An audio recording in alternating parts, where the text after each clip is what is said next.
বেশ কিছুদিন ধরে জীবনের কোনো উদ্দেশ্যই খুঁজে পাচ্ছিলাম না। কেমন একটা ডিস্ট্রাক্ট হয়ে গিয়েছিলাম জীবন থেকে। আসসালামু আলাইকুম, কেমন আছেন আপনারা সবাই? আমি আলহামদুলিল্লাহ ভালো আছি। আশা করছি আপনারা যে যেখান থেকে আমার আজকের ব্লগটি দেখছেন সবাই অনেক ভালো আছেন এবং সুস্থ আছেন। অনেকদিন ব্লগ দেওয়া হচ্ছিল না, ডেইলি ব্লগ যেটা আমি দিয়ে থাকি। জাস্ট রিল আপলোড করছিলাম, যেগুলো নেওয়া ছিল সেগুলোই জাস্ট একটু এডিট করে ফেসবুকে আপলোড করে দিয়েছিলাম, যেন ইরেগুলার না হয়ে যায়, ড্যাশবোর্ডটা যেন চেঞ্জ না হয়ে যায়। বাট ডেইলি ভ্লগটা দেয়া হচ্ছিল না। সো ভাবলাম আজকে একটু ডেইলি ভ্লগটা শেয়ার করি। সো সকালবেলা ঘুম থেকে উঠেছিলাম, আমার হাজবেন্ড অফিসে চলে যাবে। সো তখন দেখলাম যে বাহিরে ভীষণ কুয়াশা, বাট সেরকম একটা ঠান্ডা না। বাট কুয়াশা দেখেই শীত লাগছে, বাট সেরকম একটা শীত লাগছিল না। ইদানিং কালে আমরা তো কম্বল টম্বল ইউজ করি না, একটা পাতলা কাঁথা ইউজ করি জাস্ট। তাও সকালবেলার দিকে, রাতে তেমন একটা কিছু প্রয়োজন হয় না। এবং জানালা বরাবর এই গাছগুলো রেখেছি, এটা অনেকেই পছন্দ করেছে। আসলে জানালার দিকে তাকালেই এই গাছগুলো দেখলে খুব একটা রিফ্রেশিং ব্যাপার লাগে, মনে হয় যে না, একটু ভালো লাগে কাজ করে। আসলে কিছুই স্পেশালি মনে হয় না, বাট একটু ভালো লাগে কাজ করে।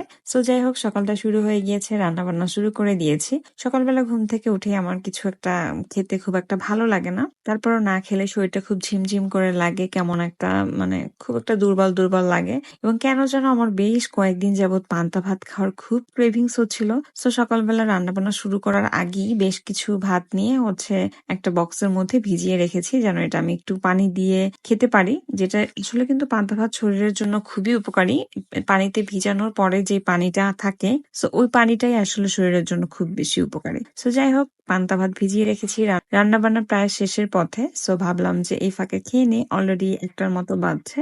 সো এই টাইমে খেলে যেটা হবে, দুপুরে আর খাওয়ার প্রয়োজন হবে না। তারপর বিকালে যদি ক্ষুধা লাগে, দুপুরের লাঞ্চ যেহেতু করবো না, সো একটু সবজি খেয়ে নিবো। এই যেমন লাউ রান্না করছি, সো একটু লাউ খেয়ে নিবো, এভাবেই ভেবেছি। কেননা খাওয়া দাওয়া একটু চেঞ্জ খুব দরকার। অলরেডি বয়স হয়ে গিয়েছে, যথেষ্ট ম্যাচিওর হয়ে গেছে, এখন থেকে একটু ডায়েট করতে হবে।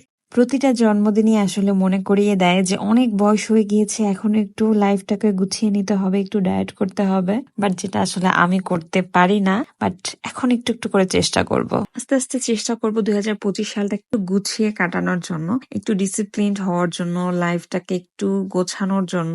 অনেক সময় চলে গিয়েছে, আসলে অলরেডি অনেকটা সময় চলে গিয়েছে, বাট জীবনে তেমন কিছুই করতে পারিনি। মনে হচ্ছে যে জীবনটা একদম শূন্য, কিছুই করতে পারিনি, নিজের জন্য করতে পারিনি, পরিবারের জন্য কিছু করতে পারিনি। সময়গুলো জাস্ট এমনি এমনিই চলে যাচ্ছে। সো এই জন্য অনেক কিছু মিলিয়ে আসলে অনেক ডিস্ট্রাক্ট ছিলাম বেশ কয়েকদিন যাবত, এই জন্যই ডেলি ভ্লগ গুলো দেওয়া হচ্ছিল না। তো যাই হোক, রান্না বান্না করছিলাম, রান্না বান্না শেষ করার পরে এই চকলেটটা মনে পড়লো যে একটু খাই। এটা আমার হাজবেন্ড নিয়ে এসেছে, তার অফিসে যে যেখানেই ট্যুরে যাক না কেন সবসময় চকলেট নিয়ে আসে এবং সেগুলো সবার সাথে শেয়ার করে। তারপর ওর ভাগের গুলো যদি এক্সট্রা দিয়ে থাকে, 2টা দেয়, তাহলে একটা খেয়ে ফেলে, আর একটা আমার জন্য নিয়ে আসে। আবার যদি একটা দেয়, তখন আবার আমার জন্যই নিয়ে আসে।